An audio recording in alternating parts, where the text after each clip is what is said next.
Daxili İşlər Nazirliyi kibercinayətkarlıqla mübarizə baş idarəsinə naməlum şəxslərin qadınların sosial şəbəkələrdə paylaşdıqları fotoşəkilləri süni intellekt proqramlarından istifadə edərək üzərinə nalayiq ifadələr yazdıqları, həmin görüntüləri müxtəlif sosial media platformalarında yaydıqları və bu görüntülərin silinməsi müqabilində zərər çəkənlərdən pul tələb etdikləri barədə məlumatlar daxil olub.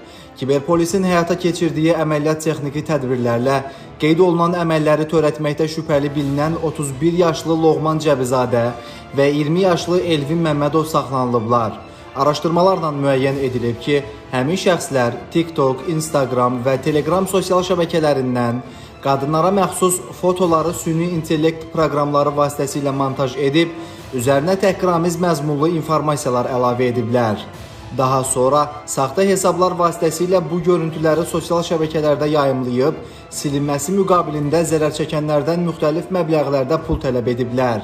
Faktlarla bağlı baş idarədə cinayət işi başlanılıb. Hər iki şəxs cinayət məsuliyyətinə cəlb olunub. Sosial şəbəkələrdə müxtəlif xanımların şəkillərini götürərək, onları süni intellekt vasitəsilə əxlas formada fotomontaj edirdim və həmin xanımlara digər səhifələrdən yazaraq onlardan pul istəyirdim. Əks təqdirdə isə mənə pul atmadığı təqdirdə həmin xanımların şəkillərini digər sosial şəbəkələrdə paylaşdığımı bildirirdim.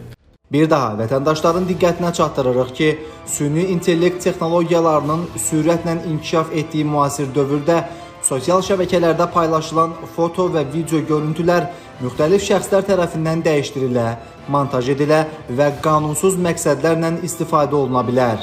Bu səbəbdən vətəndaşlara şəxsi foto və videolarını tanımadıqları şəxslərlə paylaşmamaq, şübhəli mesaj və təkliflərə etibar etməmək tövsiyə olunur.